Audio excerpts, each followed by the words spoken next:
Alors, bonjour. Voilà. Donc je continue sur la deuxième petite conférence, deuxième partie.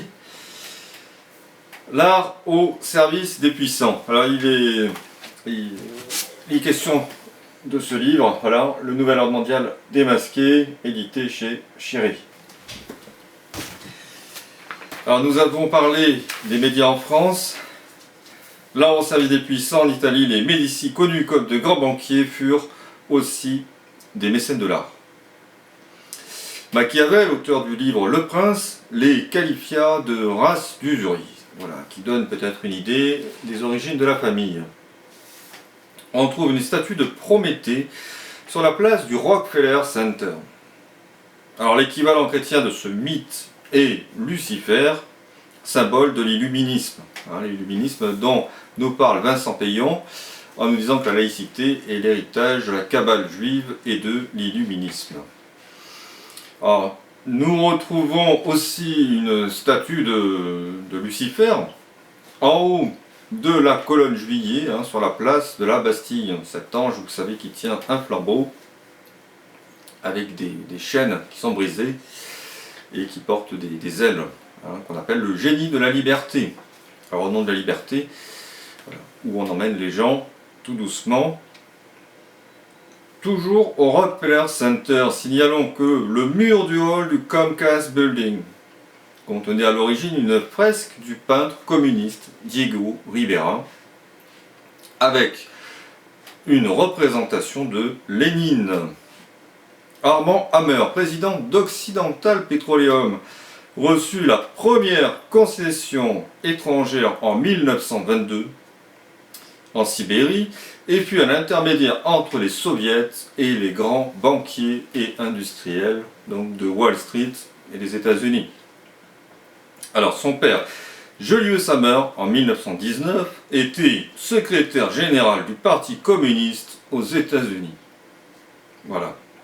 Alors à la Révolution, le célèbre peintre Jacques-Louis David, vous savez, qui a peint tout un tas de tableaux, avait ordonnancé sur les ordres de Robespierre et de ses camarades la fête de l'être suprême en 1794.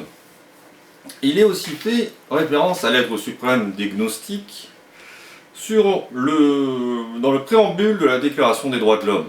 Vous pouvez aller voir sur le site officiel du Conseil constitutionnel et lire ce préambule qui est adressé à l'être suprême.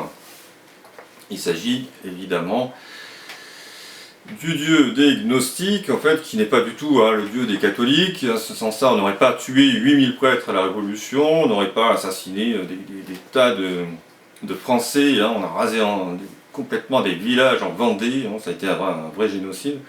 Bon, évidemment, les programmes scolaires ne parlent pas, ça fait tâche comme on dit.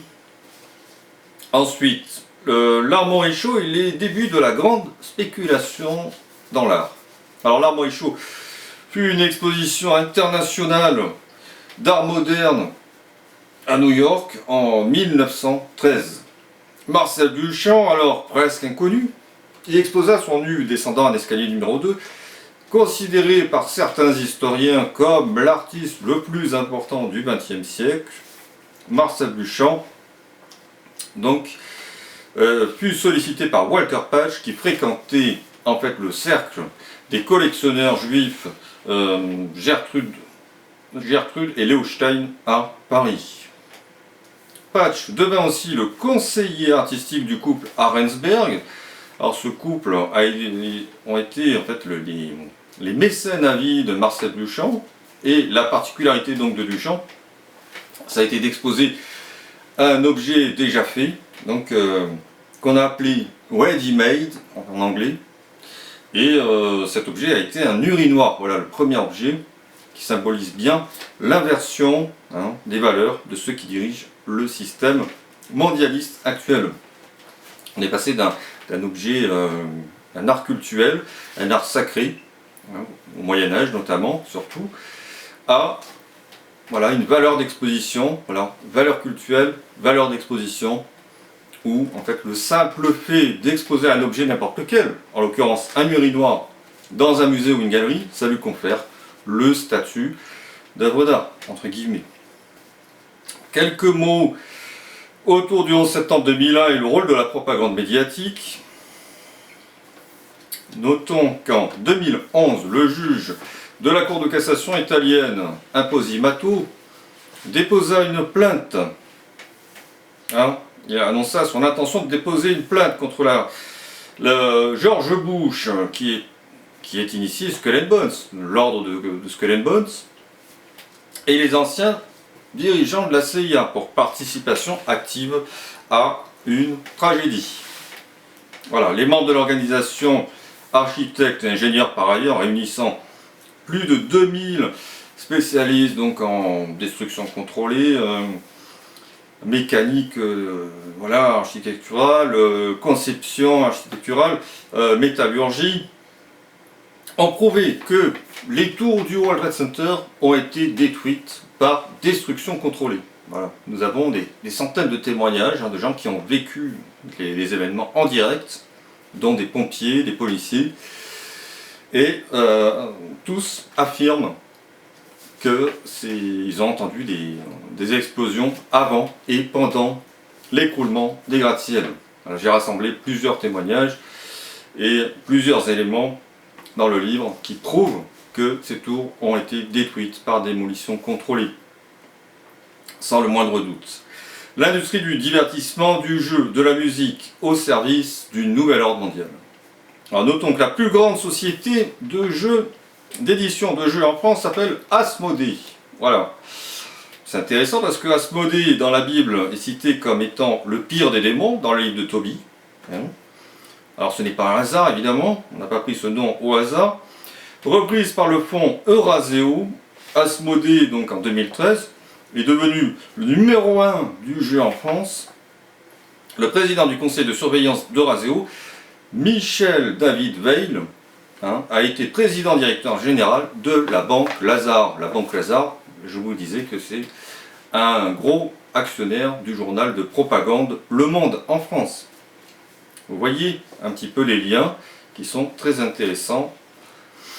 Comment on manipule les gens depuis l'enfance, donc avec les jeux, jusque après avec les journaux de propagande comme Le Monde, Libération et d'autres, et ainsi que les chaînes de télévision, n'est-ce pas, comme je vous disais, par exemple Ted Turner qui a créé plusieurs chaînes de télévision et qui est favorable à une diminution de la population mondiale. Alors Rihanna, ambassadrice du partenariat mondial pour l'éducation, cette chanteuse Rihanna a été reçue par le président Emmanuel Macron. Elle apparaissait dans ses clips, souvent dévêtue, se trémoussant de façon tout à fait impudique. Et l'un de ces clips affiche clairement Princess of the Illuminati. Voilà, ça fait référence évidemment à la secte satanique de Novichok. Et Brigitte Emmanuel Macron recevait cette chanteuse, donc, qui est l'ambassadrice de la fondation Clara Lionel, et qui en 2016 s'est associée au partenariat mondial pour l'éducation et à Global Citizen. Le partenariat mondial sur l'éducation est hébergé au sein de la Banque mondiale, et parmi les partenaires majeurs de Global Citizen, on trouve notamment le groupe bancaire Citigroup, ainsi que l'UNICEF, et la Fondation des Nations Unies, cofondée par Ted Turner. Donc je vous disais qu'il est favorable à une baisse de plus de 95% de la population. Ça fera beaucoup moins de gens à éduquer, évidemment. Partie 3. Le contrôle des ressources par les philanthropes. Alors les philanthropes avec des gros guillemets, évidemment. Quand la philanthropie rime avec géostratégie, eugénisme et malthusianisme, vers un contrôle des semences par les multinationales de l'agrochimie et leurs origines occultes.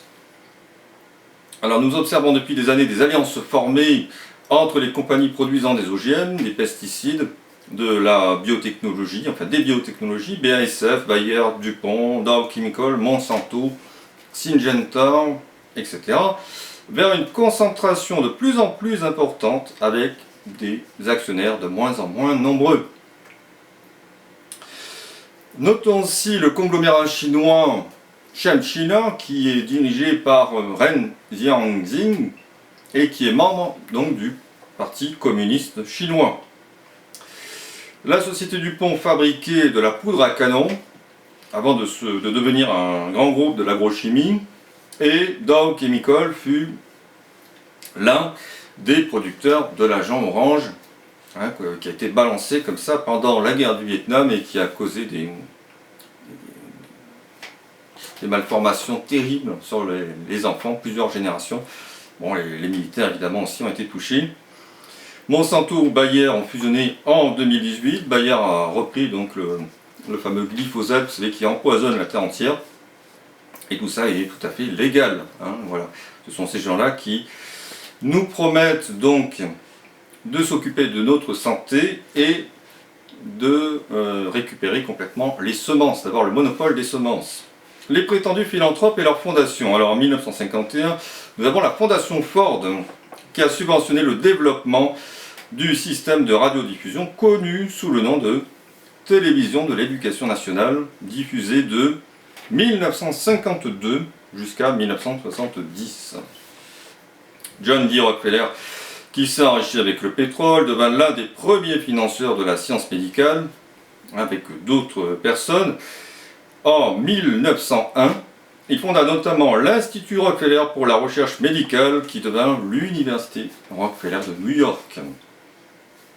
Alors très important, ce contrôle de la science a été déterminant pour les membres de l'élite, entre guillemets, pour mettre en place des programmes massifs de stérilisation contrainte et ensuite donc des programmes d'avortement aux États-Unis et dans le reste du monde. Alors tout ça nous est vendu évidemment avec la fameuse liberté, voilà, et ce sont toujours les mêmes scientifiques, les mêmes financeurs qui sont derrière ces programmes. Et donc ils nous font passer ça avec la fabrique du consentement via leurs médias, via les journaux, la télévision, etc. Alors le Giving Pledge. Alors ce groupe de milliardaires, donc en 2016, au moins 365 milliards de dollars de dons ont été promis par 139 personnes. Parmi les nombreux signataires du Giving Pledge, nous trouvons la fameuse fondation Bill et Melinda Gates, dont on parle beaucoup en ce moment, qui finance quantité de projets à finalité malthusienne, donc pour réduire la population mondiale.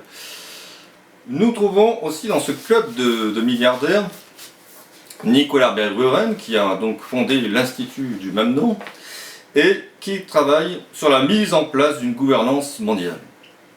Il est également membre du Forum économique mondial. Ensuite, nous trouvons aussi Harold Hamm, qui est un entrepreneur américain dans l'industrie pétrolière et gazière, connu comme le pionnier de l'exploitation du pétrole de schiste par fracturation hydraulique. Un autre membre du club, Edgar Miles Bronfman, décédé en 2013, fut président du Congrès juif mondial, de 1981 à 2007. Sur la privatisation des océans, je risque de ne pas avoir tellement de temps. Je vous en parlerai donc dans la prochaine partie, une troisième partie. Ensuite, on parlera de la réserve mondiale du Svalbard. Et ensuite, on entamera la quatrième partie sur le contrôle par la science. Voilà. Alors, donc, je vous dis à très bientôt. Je vous remontre la couverture du livre Le Nouvel Ordre Mondial Démasqué, édité chez Chiré. Voilà, Cyril Bessin. Donc, c'est moi, vous avez compris. Je vous remercie beaucoup de m'avoir suivi. Que Dieu vous garde. Et je vous dis donc à très bientôt.